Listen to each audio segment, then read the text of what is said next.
ভাই তুমি নাম ছবি করতে পারো না আমি বলো কি ঘটনা হয়েছে বলছি এই আধ ঘন্টা আগে ঠিক কে অসুস্থ ছিল সে হসপিটালে ভর্তি ছিল সে মারা গেছে। অভিযোগ কি আপনাদের? এইটা নিয়ে অভিযোগ আর কি, যে মারা গেছে সে তার আত্মীয় স্বজনরা এসছে, তাদেরকে না বলে সমস্ত করা হচ্ছে। এটা যতটুকু সম্ভব আমি বিয়ে বাড়ি যাওয়ার জন্য না, এই ঘুমের বিরুদ্ধে কি কোনো অভিযোগ আছে? এরা মারধর করেছে, মারধরের কারণে মৃত্যু হয়েছে।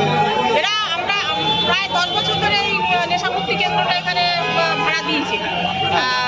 তারপরে আমরা দেখতাম এখানটা প্রায় দিনেই ওই যাদের রাখা হতো এখানটা নেশা ছাড়ানোর জন্য, তাদেরকে সবসময় মারধর করতো সেই করে। কিভাবে মারধর করতো? লাঠি দিয়ে মারধর করতো, শর্ট থাপ্পড় মারতো আমরা দেখতাম। আর এই আমাদের ঝর্ণা দিয়ে আছে এই পাশে সব দেখতে পেতাম। সবসময় আমরা আমাদের জানানো হয়েছে এবং আমরা বলা হয়েছে অনেকদিন ধরে মারধর করছে, প্রায় দিনে মারধর করে বলা হয়েছে। তার সত্ত্বেও মানে কিছুদিন বন্ধ ছিল।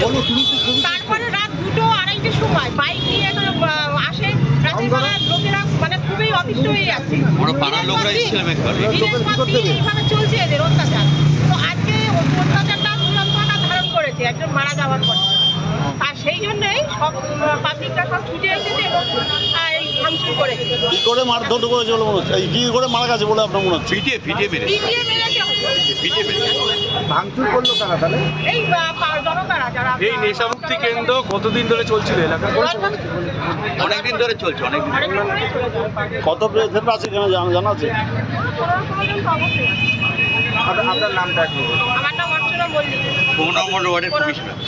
পৌরমাতা 15 নম্বর ওয়ার্ডের পৌরমাতা অর্চনা মল্লিক।